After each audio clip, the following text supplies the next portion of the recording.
वंदे मातरम। दोस्तों, मुझे आप लोगों से बात करते करते जाने कितने बरस बीत गए। मैं सोच रहा था कि कभी तो ये सब बात सामने लाना चाहिए। मैं बचपन से सोचता था, देखता था हमारे घर में महिलाओं से जो व्यवहार होता है, मैं अक्सर सोचता था भाई मेरे नाम के साथ पिता का नाम तो जुड़ा हुआ है, लेकिन मेरी माता का नाम तो नहीं जुड़ा है। यही बात जब मैंने और गौर की और गौर में देखा तो मैंने देखा कि महिलाओं का तो कोई नाम ही नहीं है। महिलाओं का सिर्फ सरनेम नहीं बदल गया, उनका नाम ही बदल गया। सबसे पहले महिला घर में जाती है, सबसे आखिरी में सोती है, सबका ख्याल करती है, सारे काम करती है, एक एक की एक एक चीज़ का ध्यान रखती है, किसको क्या चाहिए, किसकी क्या ज़रूरत है। वो इन सब चीज़ों में उलझ के उसको अपने बारे में सोचने का टाइम ही नहीं मिलता कि मुझे क्या चाहिए, और उसको इन्हीं चीज़ों में उलझा के और भुलाए रखा जाता है। वो अपने बारे में कभी सोच नहीं पाती, वो इनमें भटकी रहती है और पीछे से उसका नाम, उसे हर चीज़ जाने कब छीन लेता है। ऐसा क्यों होना चाहिए, जबकि हमारे अस्तित्व में, हमारे जन्म लेने में आज हम ये दुनिया देख रहे हैं। इसमें से अगर हमारी माता ना हो तो क्या होता है, लेकिन हमारी माता का ना नाम है, ना अस्तित्व, ना कोई व्यक्तित्व, ना कोई अस्तित्व। यही सब बातें सोचते और फिर अपनी दुनिया के काम, अपनी नौकरी, अपने परिवार, वही ट्रेडिशनल चीज़ों में उलझे इतने बरस निकल गए और मैं उम्र के 57 साल पे पहुँच गया। मन में अक्सर ये बात उठी कि इस मामले में कुछ तो करना चाहिए। अब जबकि मैं इस एज पर आया हूँ तो मुझे ख्याल आया कि अभी नहीं तो कभी नहीं, बहुत देर हो जाएगी। फिर मैंने अपनी partner, Russell singing partner doctor Manju Gupta Kachhawa से मेरी जब मुलाकात हुई तो उनका भी यही विषय निकला। बस मैंने कहा कि ठीक है, चलो अब एक से पहले दो और इस चीज़ को शुरू करते हैं। हम लोगों ने सोचा कि एक संस्था बनाते हैं और लोगों का समर्थन लेते हैं। अकेले अकेले तो कुछ हो नहीं सकते, ये सोच के फिर हमने पता किया कि किस तरह से संस्था बनेगी, कैसे लोग जोड़ें। तो पता चला कि अगर हम सोसाइटी एक्ट में रजिस्टर कराते हैं तो किसी एक स्टेट तक रह जाएगा। फिर पता किया कि हमें तो ऑल ओवर इंडिया में यही समस्या है, सब तक पहुंचना है, सबको जोड़ना है, ये बहुत कॉमन बात है।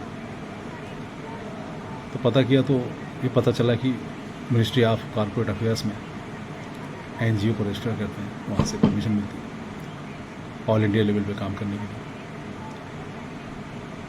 उसके रजिस्ट्रेशन के लिए हम गए तो हमने अपना रिजर्वेशन सामने रखा, 2-3 बार प्रयास किया, पास नहीं हो रहा था। जब उनको भी क्लैरिटी आई कि नहीं, हमारा जो ध्येय है सही है, फिर हमें 2-3 प्रयासों के बाद इसका रजिस्ट्रेशन मिल गया। बात आगे चली, वही ठीक है, रजिस्ट्रेशन तो मिल गया, लेकिन इतने बड़े लेवल पर काम करने के लिए घर से हम कदम भी निकालें तो पैसे की ज़रूरत होती है, कैसे करेंगे। तो पता चला कि अब इसके बाद रजिस्ट्रेशन होगा नीति आयोग में। नीति आयोग में ऐसा है कि आप 2-3 साल काम करिए पहले, उसके बाद फिर सरकार की तरफ से कुछ ग्रांट मिलना शुरू होती है। खैर, हमारा ध्येय तो था ही नहीं कि हमें कोई ग्रांट चाहिए, हमें कोई डोनेशन चाहिए, ऐसी कोई बात हमारे मन में नहीं थी। बस ये है कि हमें करना है, बस लोगों तक पहुंचना है। तो नीति आयोग में भी रजिस्ट्रेशन कराया और बातें चली। हमारा ध्येय सही था, चेक हुआ, ISO सर्टिफिकेट भी हमें मिला, हौसला हमारा बढ़ गया कि ठीक है, कुछ ईश्वर की कृपा हो रही है और हम इस काम को आगे ले जा सकते हैं। फिर हमने नमस्कार बीजी हैं क्या? ये बातें सोची कि समस्याएं क्या क्या हैं, पहले इन पे विचार करें, उनको लिखें। अच्छा, ठीक है, जरा सा एक काम था हमको। तो हमने लिखा तो सारी अरे जो चीज़ें गार्ड को मिला था सेंटर्ड ना, 2 थी साल का LMA प्रीवियस इसी बात को 2006 से लेकर 8 वाला शायद। तो मेरा वो कि फिर उसका लेटर नंबर कुछ है तुम्हारे कौन पास? सा है पॉइंट तो है? भेज दो हमारे जो WhatsApp पे। जहाँ पे महिलाओं का सब कुछ खो जाता सिन्हा जी के पास। है, वो पॉइंट हमें मिला, विवाह। बदमाशी कर रहा है, रुको उसको मतलब सुनिए, विवाह तो होते ही जाकर के वो लोग को बोलेगा पता नहीं क्या तो हो गया, अपना डिपार्टमेंट वाला आदमी है क्या, बोलो कुछ इसको। उसका नाम बदल देना, बदमाशी कर रहा है 2 महीना से। उसका सरनाम बदल देना, जो वंश वेल चलाने के लिए लाई गई है उसी का कोई नाम और निशान ना अभी हो, तक तो कोई आया अस्तित्व नहीं, ना लेटर हो, पे शीट कोई नाम ना थोड़ा हो। बोला है, वेट करते हैं। कैसी विडम्बना है और कितनी शर्मिंदा करने वाली बात है। और स्तुति भी बड़ा हुआ जो है। हमारा, जिसको तुम इस बात को लाए हो कि हमारा वंश चलाएगी, जो है, जो तुम्हारा बड़ा वंश चलाती है, लगेगा। जिसको तुम वंश चलाने वाली मानते हो, उसका सब खत्म इसी कर से दो। लगेगा अप्रैल से। क्या है, न्याय है दोस्तों। नहीं इस बार नहीं, इस बार से नहीं लगेगा, वो जो लगेगा अगले बार से लगेगा बराबर। किसी से कुछ सब कुछ चाहिए हैं? और उसका सब कुछ छीन लेना है। सुनने में तो आ रहा है, देखो क्या क्या उसकी भावना ये है कि वो तुम्हारे लिए सब कुछ कर दे, पूरी जीवन का उसका जीवनचर्या, पूरी दिनचर्या उसकी तुम्हारे लिए समर्पित कर दे। तुम क्या कर रहे हो? तुम उसके पीछे ये सोच रहे हो कि मैं इसका क्या छीनूं, क्या क्या छीनूं। नहीं अभी तक कुछ अमानवीयता है। पेशेंट हम लोग अमानवीयता है, रोकने के लिए बोला, राक्षसीपन है, तो शैतानी है, वेट कर रहे हैं कि हाँ, मानवता अभी बिल्कुल तक नहीं है। हो जाएगा। सबसे बड़ी आश्चर्य की बात तो ये है सिस्टम में भी अपडेट करना पड़ता कि है। 1950 में हमारा संविधान लागू हो गया। उससे पहले तो ठीक है, समाज जैसा चलता था हाँ, चलता, मिलेगा, भेड़ चालती। बराबर। लेकिन जब संविधान लिखा गया, संविधान के हाँ। नीति निर्देशन में ये लिखा गया कि देश का हर नागरिक एक समान होगा। उसमें लिखा हुआ है हाँ, ठीक है, धर्म, है, जाति, मैं तो भाषा, घुमा हुआ हूँ 2 बार वहाँ, एक लिंग, बार घुमा हूँ। क्षेत्र, अरे वाह, एग्जाम के टाइम में गए ना, किसी वो भी रहा, आधार पर भुवनेश्वर कोई गए, भेद PT नहीं हुआ। होगा, हर नागरिक समान है। हाँ, तो PT पास किए और ना, हर नागरिक को वहाँ समान हमारा अच्छा अधिकार। हुआ कि फाइनल होने के बाद आना, एक बार जाएंगे। सबको समान माना गया है और समान माना क्या गया है, 2000 के करीब हमारे सभी पे समान जो मानव ही। तूफान आया था ना, याद आया? तो फिर ये भेदभाव हाँ, आज कितने साल हो गए? 14 में हुआ था मेरा हम एग्जाम। अमृत महोत्सव वर्ष नहीं, कटक मना में, चुके हैं कटक पिछले में। साल संविधान का। अच्छा 75 साल हो जाए, 75 हाँ, ईयर्स। नहीं मेरा पूरी में आज तक नहीं हुआ था एग्जाम, लेकिन हम लोग वही बाहर स्थिति है। घूमने गए थे। हम वैसे ही अमानवीय, हम वैसे ही जंगली हैं, हम वैसे ही असभ्य हैं। गए थे। हमसे पशु बहुत अच्छे हैं, वो निश्चल हैं, वो अपनी भूख के लिए जो करते हैं। चलो ठीक है, उनको घूमो। बुद्धि नहीं दी गई है, लेकिन फिर भी वो हमसे ज़्यादा बुद्धिमान काम करते हैं। और हम अपनी बुद्धि का इस्तेमाल क्या करते हैं? जो हमें सब कुछ देती है, हम उसको सब चीज़ें देते हैं। जहाँ जो करेगा वो माँ ईमानदार आदमी था ना। इस चीज़ को ठीक करना होगा, बस, अब और नहीं, और अभी ही ठीक करना होगा, वो बिल्कुल क्या है, अभी। मेरा गार्ड है साथ में। अब इसमें और देर करना बिल्कुल भी अनुचित है। हाँ, वो- इसमें जितनी देर होगी और जाने कितनी असंख्य बहनों बेटियों का जीवन इसी प्रकार से कौन? खत्म होता रहेगा। वो दे के गया है। सो हमने एक बार दे के ये बातें गया। लिखी कि शादी होने के बाद, विवाह होने के बाद उसके क्या क्या बाद वो इस साल में भी गया। गड़बड़ियाँ, क्या क्या गलतियाँ हाँ, सब एक जगह स्त्री के गया। प्रति समाज कर बैठता है। हमने उसको लिखा फोटो मत दीजिए। और उसको हमने इस टाइटल में लिखा। से गड़बड़ होता है। हम उनको क्या कहते हैं? हम कहते हैं घर मालकिन, है ना? घर मालकिन। किस बात की घर मालकिन है भाई? क्या नाम है उस घर मालकिन का?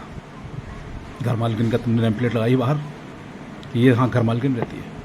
नहीं, दौड़ा जाता है। घर मालकिन का तो नाम निशान नहीं। जो घर चलाती है उसका नाम नहीं, और जो घर में कुछ भी नहीं करता है, बस कमा के लाया तो बहुत बड़ा एहसान हो गया, और उसने अपना नाम लगा दिया बाहर। एब्सेंट छुट्टी में ज़्यादा लिया है ना। झूठ मूठ की घर मालकिन, है ना? पता नहीं इसी के लिए यार, मांग रहा हो, समझ नहीं आ रहा कि हंसूं, पैसा भी काटे हैं उसको। क्रोध की, ग्लानि की और शर्मिंदगी की हंसी है। हाँ। विचार करो, सबसे पहला काम तो ये करो, जब कानून ये बनेगा तब बनेगा, सबसे पहले अपनी नेम प्लेट के ऊपर मिला क्या? घर मालकिन का नाम लिखा दो, जिसके कारण तुम्हारा घर बना हुआ है, जिसको तुम कहते हो घर मेरा स्वर्ग है, जिसने घर को स्वर्ग बनाया है, जिसने तुम्हारा जीवन बनाया है। नहीं तो अकेले भटकते रहते, कोई घर नहीं होता, अकेले पुरुष का कोई घर नहीं होता है। स्त्री आती है तो घर होता है। तो उस घर के ऊपर नेम प्लेट पे जाके अपने नाम के ऊपर उसके लिखा दो। ढोंग तो करते हो, ढोंग तो हम सभी करते हैं ना, राधे श्याम सीताराम। अच्छा, न कहाँ पर? यत्र नारेस्तु पूजन्ते तत्र क्या बोलते हैं, बसते हाँ, देवता। ट्रांसफर अच्छा। कल्याण, जहाँ नारी की पूजा होती है वहाँ देवता बसते हैं। करते हो नारी की पूजा इस तरह, इस प्रकार से ढोंग में करते हो, पहले सीता पर राम, सीताराम जय सिया राम, है ना। सर भी मान- ढोंग में करते हो, पहले राधा पर श्याम, राधे श्याम, और जब अपनी बारी आती तब उसका नाम ही गायब कर देते हो, अपना नाम लगा देते हो। तो जाके नेम प्लेट ठीक कराओ सबसे पहले अपनी, पहले अपनी पत्नी का, घर मालकिन का नाम लिखाओ, जिसके कारण से घर बना है, और उसके नीचे अपना नाम लिखाओ। पहले राधा फिर श्याम लिखाओ, पहले सीता फिर नाम लिखाओ, और मैं पाखंड बंद कर दो। ये तुम बड़े धार्मिक हो, तुम बड़े सांस्कृतिक हो, जंगली हो, तुम जंगली शैतान हो। सो दोस्तों, घर मालकिन को ऐसे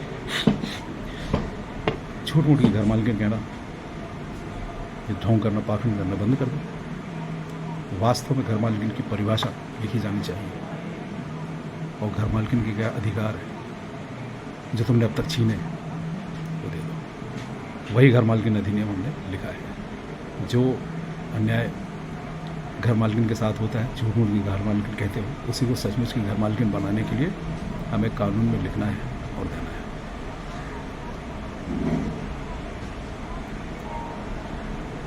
मैं देखता हूँ अब कितने पुरुष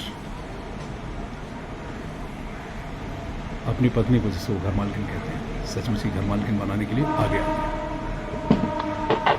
और जो आगे नहीं आए वे आईने में देख लेना, तुम्हें वहाँ जंगली जानवर नजर आएगा। अपनी व्यवहार को सोचना, आईने के सामने खड़े होकर कि मैंने क्या व्यवहार किया घर मालकिन के साथ, जिसने मुझे घर बनाया के दिया है, मेरा जीवन बना संवारा है, मेरी वंशवेल आगे बढ़ाई जिसने, उसके साथ मैंने क्या व्यवहार किया, ये सोच के आईने के सामने खड़े होना, तो तुम्हें खूंखार जंगली जानवर, पशुता नजर आएगी, शैतान नजर आओगे तुम। तो दोस्तों, अगर मानव हो तो आगे आओ, इस अधिनियम का समर्थन करो। इससे आगे मुझे कुछ नहीं कहना। अगर आप अब भी अगर विरोध करें तो आप क्या हो, सामने आ गया। बातें कड़वी हैं, दवाई कड़वी होती है, इलाज कड़वा होता है, तभी अच्छा जीवन, स्वस्थ जीवन जी सकते हैं। जिनको कड़वी बातें लग रही हैं, पीनी तो पड़ेंगी। घर मालकिन अधिनियम बन के रहेगा, आप मानो या ना मानो। और जो नहीं मानेंगे, हम इसको गैर जमानती के अपराध बनवाएंगे। जिसको नहीं करेंगे उनको घसीट के कुत्ते की तरह जेल जाना पड़ेगा, लेके जाएंगे। ये बात समझ जाना। धन्यवाद। सर, गुस्साते हो, उसको बात नहीं, तुम धन्यवाद।